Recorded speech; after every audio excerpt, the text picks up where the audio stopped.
मध्य प्रदेश सरकार ने किसानों के हित में बड़े फैसले लिए हैं। सरसों को भावांतर योजना में शामिल किया जाएगा। साथ ही उड़द का उत्पादन बढ़ाने के लिए किसानों को प्रोत्साहित किया जाएगा। मुख्यमंत्री डॉक्टर मोहन यादव ने किसान कल्याण के फैसलों की जानकारी विधानसभा में देते हुए किसान कल्याण वर्ष में बनने वाली नई तस्वीर दिखा दी है।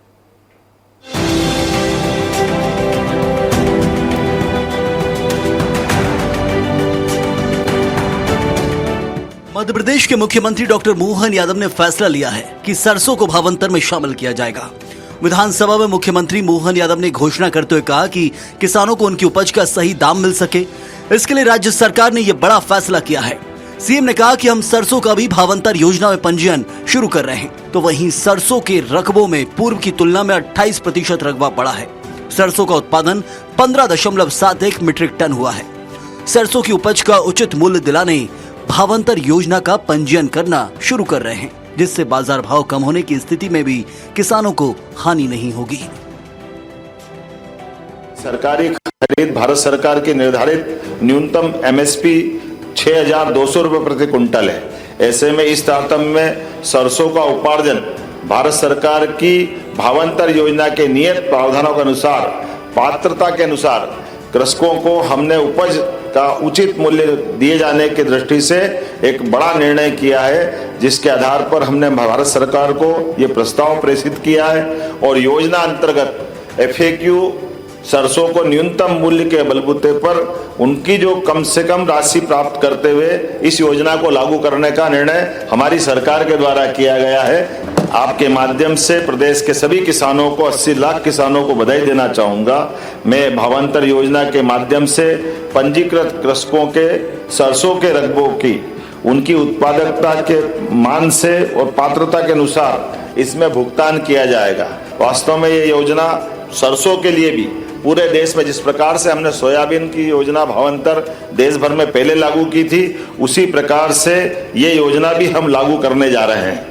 अपने किसानों के लिए प्राथमिकता नंबर 1 पे रखते हुए इसी कारण से लगभग 1492 करोड़ की राशि 6.86 लाख किसानों के खाते में हमने डाल करके एक नया रिकॉर्ड बनाया।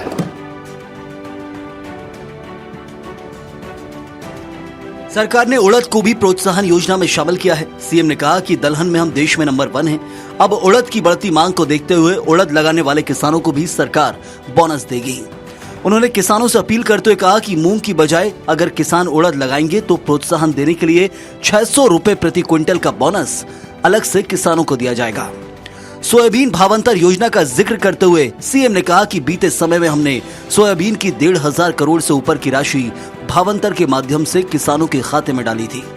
भावांतर योजना को कई राज्यों में सराहा गया। इस योजना के चलते किसान फसल लेकर मंडियों में पहुंचे और इससे मंडियों में भी रौनक बढ़ी है।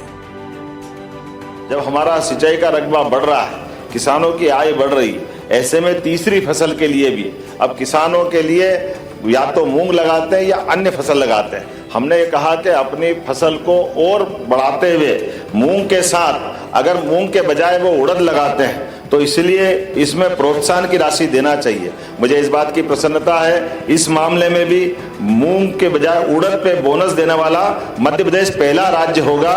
मुझे इस बात की प्रसन्नता है और ये प्रति क्विंटल इसमें हम 600 रुपया प्रति किसान प्रति क्विंटल बोनस देने की निर्णय कर रहे हैं।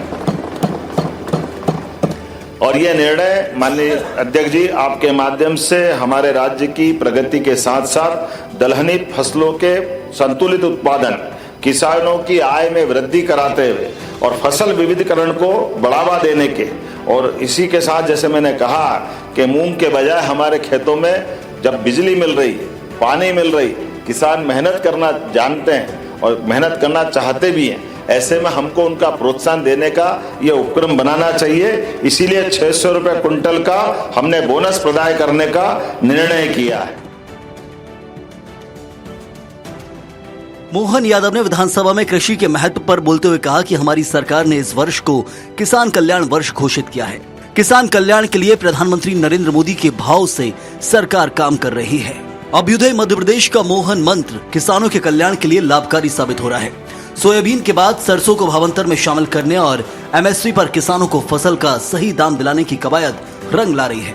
सरकार ने चना, मसूर, तुअर का उत्पादन करने का भी प्रस्ताव केंद्र सरकार को भेजा है। ये आने वाले दिनों में किसान कल्याण के लिए बड़ी उपलब्धि होगी। Bureau report, Swaraj express, Bhopal.